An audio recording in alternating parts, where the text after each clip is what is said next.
நம்ம வந்து முட்டை கிரேவி பண்ண போகிறோம். இப்போ எண்ணெய் ஹீட் ஆகிடுச்சு. கொஞ்சமாக சீரகம், கொஞ்சமாக சோம்பு,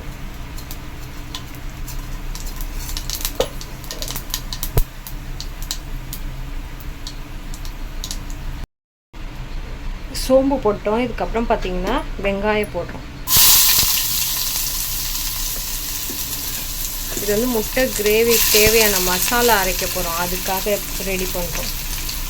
இது நல்லா வதங்கட்டும். அதுக்கப்புறமா தக்காளி போட்டுக்கலாம். நல்லா வதங்கினதும் காட்டுறேன் எப்படி இருக்குன்னு பாருங்கள். வெங்காயம் நல்லா வதங்கிடுச்சு. இப்போ வந்து தக்காளி போட்டுக்கலாம். தக்காளியும் நல்லா வதங்கட்டும். அதுக்கப்புறம் என்னென்ன மசாலா போடுறதுன்றதை காமிக்கிறேன்.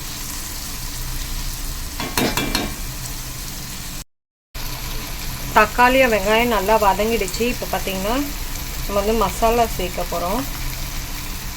மஞ்சள் தூள் கொஞ்சமாக, கரம் மசாலா,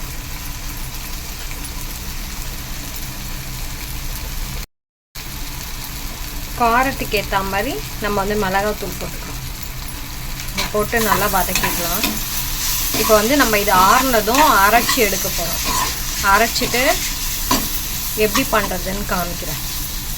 இது நல்லா ஆறட்டும். மசாலா எல்லாமே ஒரு 2 நிமிஷம் இருக்கட்டும். அப்படி நல்லா வதங்கினதும் நம்ம அரைச்சிட்டு காமிக்கிறேன் எப்படி இருக்குன்னு பார்க்கலாம்.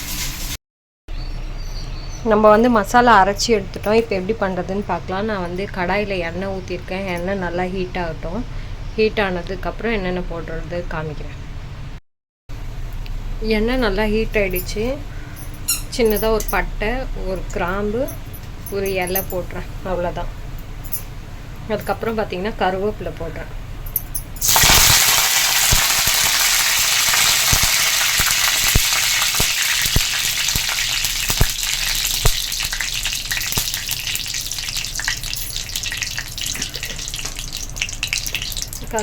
கருவேப்பிலைக்கு அடுத்தது வெங்காயம் போட்டு இதை போட்டு நல்லா வதக்கிடும்.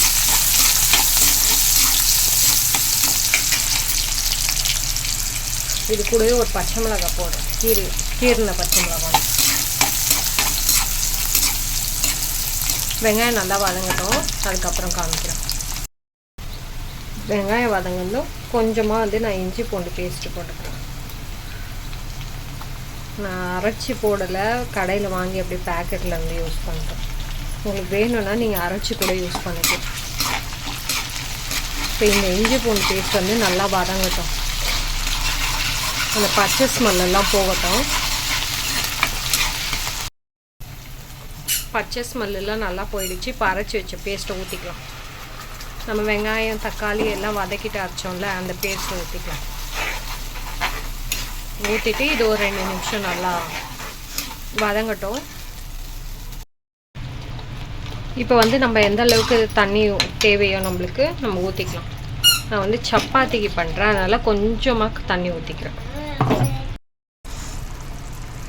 இப்போ தண்ணி ஊற்றிட்டோம். நம்ம குழம்பு நல்லா கொதிக்குது.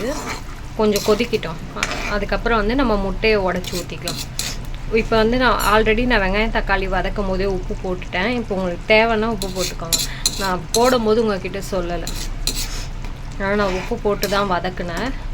இப்போ வந்து உப்பு காரம் எல்லாம் இருக்கான்னு பார்த்துட்டு கொஞ்சம் நாள் கொதிக்கிட்டோம். நீங்களும் வீட்டில் ட்ரை பண்ணி பாருங்கள்.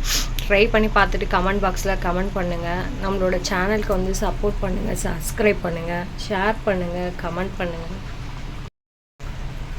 பச்சை ஸ்மெல்லாம் போயிடுச்சு. இப்போ வந்து நான் முட்டையை வந்து உடச்சி ஊற்றுக்கிறேன்.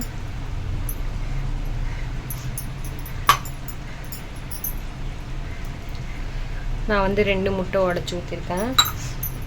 இப்போ முட்டை வேகிற அளவுக்கு நம்ம விட்டால் போதும். அதுக்கப்புறம் நீங்கள் அடுப்பு ஆஃப் பண்ணிவிடுங்க. நான் முட்டை வெந்ததுக்கப்புறம் காமிக்கிறேன். இப்போ முட்டை கிரேவி வந்து சூப்பராக ரெடி ஆகிடுச்சு. முட்டையும் நல்லா வெந்துடுச்சு. பார்த்தீங்கன்னா தெரியும். நான் வந்து சப்பாத்திக்கு, இட்லி, தோசை, சாதம் எல்லாத்துக்குமே நல்லாயிருக்கும். நான் வந்து இன்றைக்கி வந்து சப்பாத்திக்காக செஞ்சேன். அவ்வளோதான். நம்ம கொத்தமல்லி தழையை போட்டு இறக்கிடலாம். நீங்களும் வீட்டில் ட்ரை பண்ணி பாருங்கள். ட்ரை பண்ணி பார்த்துட்டு கமெண்ட் பாக்ஸில் கமெண்ட் பண்ணுங்கள்.